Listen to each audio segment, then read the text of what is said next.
primary pathways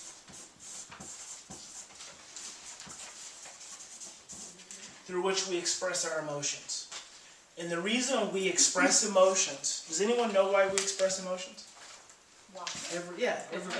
Ever thought about why we express emotions? Laugh, get mad. Because we're interacting with the environment. Because we're interacting with the environment, but the emotional expression allows us a constant energetic adjustment to the moment.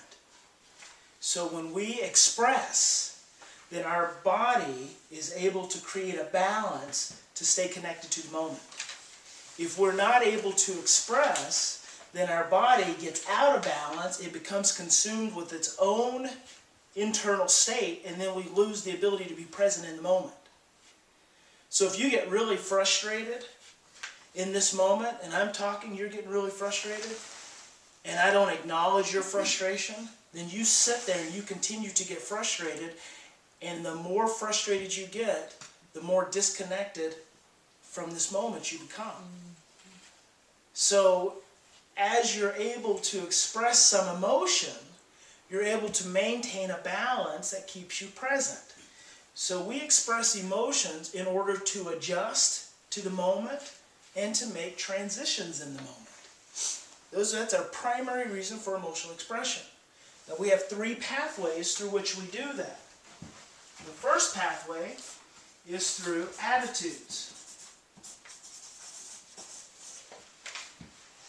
And I always like for you to think about when you were a child.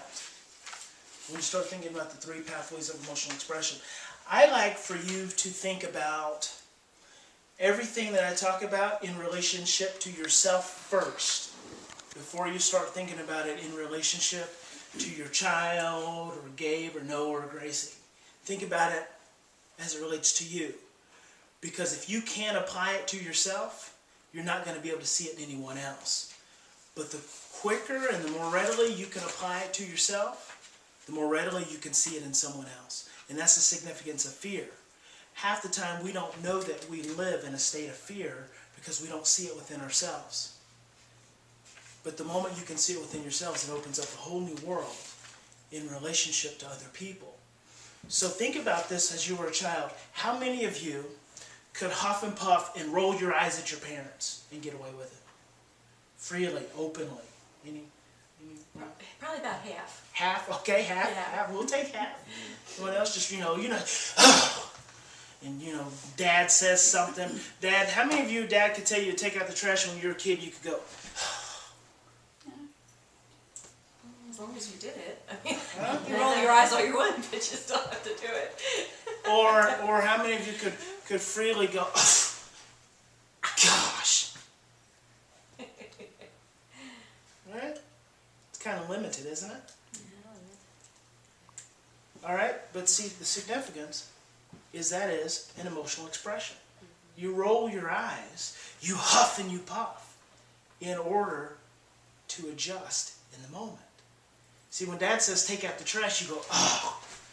Because taking out the trash taking out the trash is a major transition from what you're doing. So the moment you roll your eyes, your body is making an emotional adjustment to get up from what you're doing to go take out the trash. Now, what if Dad turns around and says, don't you roll your eyes at me.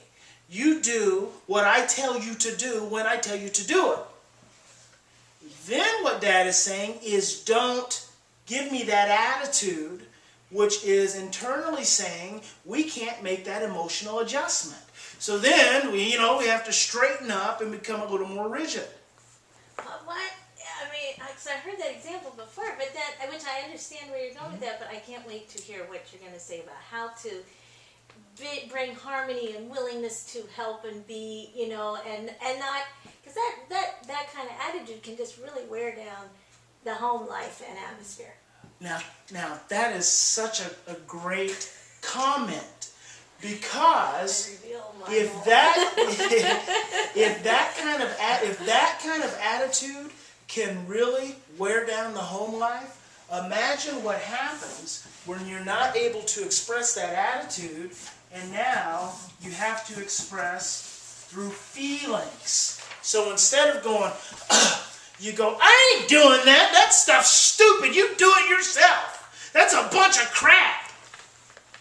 Now And imagine. that's feelings? That's feelings.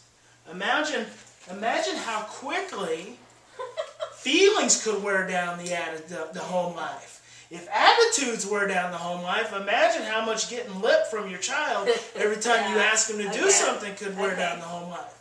Okay. All right, so we're just going to go down in intensity.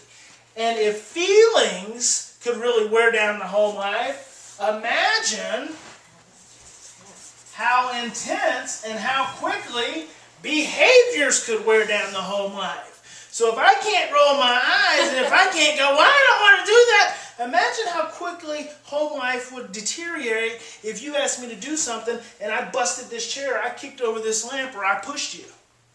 See where we're going? Yes, I do. We're just going down. So then we wonder, well, oh my gosh, attitude, how do you create some harmony and some balance? Take it. With rolling eyes. Let's see, this becomes very important.